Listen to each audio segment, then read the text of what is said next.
के भारतमा एउटा नयाँ आन्दोलन जन्मदैछ? के हजारौं युवाहरूको यो आवाज अब सरकारका लागि चुनौती बन्नेछ? र सबैभन्दा ठूलो प्रश्न, के यो आन्दोलन नेपालको जेनजी आन्दोलन जस्तै नयाँ राजनीतिक अध्यायको सुरुवात त होइन?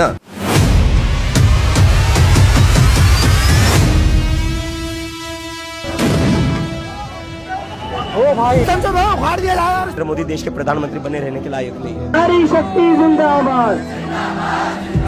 दिल्लीको सडक आज केवल सडक थिएन, त्यो हजारौं युवाहरूको आक्रोश, आशा र प्रतिरोधको मैदान बनेको थियो। चलो संसदको नारा सहित विद्यार्थी, युवाहरू र सर्वसाधारण संसद भवनतर्फ अघि बढ्न खोज्दा राजधानीको माहौल तनावग्रस्त बन्यो। शिक्षा प्रणाली र सरकारको भूमिकामाथि प्रश्न उठाउँदै आन्दोलनकारीहरू सडकमा उत्रिएका हुन्। यस आन्दोलनको केन्द्रमा छन् शिक्षा अभियन्ता सोनम वाङचुक, जसको अनसन र पक्राउपछि देशभर बहस झन चर्किएको छ। आज संसद मार्च रोक्न ठूलो संख्यामा सुरक्षाकर्मी परिचालन गरियो। सडकहरूमा अवरोध, धकेला धकेल र झडपका दृश्यहरू देखिए। धेरै प्रदर्शनकारीहरू घाइते भएको दाबी गरिएको छ भने आन्दोलनका अगुवा अभिजित दिप्केलाई केही समय नियन्त्रणमा लिएर पछि रिहा गरिएको भारतीय सञ्चार माध्यमहरूले जनाएका छन्। यसैबीच सामाजिक सञ्जालमा भारतीय प्रधानमन्त्री नरेन्द्र मोदीको सुरक्षा व्यवस्थालाई थप कडा बनाइएको र उनको आवत जावतसँग सम्बन्धित विभिन्न भिडियोहरू तीव्र रूपमा भाइरल भइरहेका छन्। यद्यपि ती दाबीहरूको स्वतन्त्र पुष्टि भने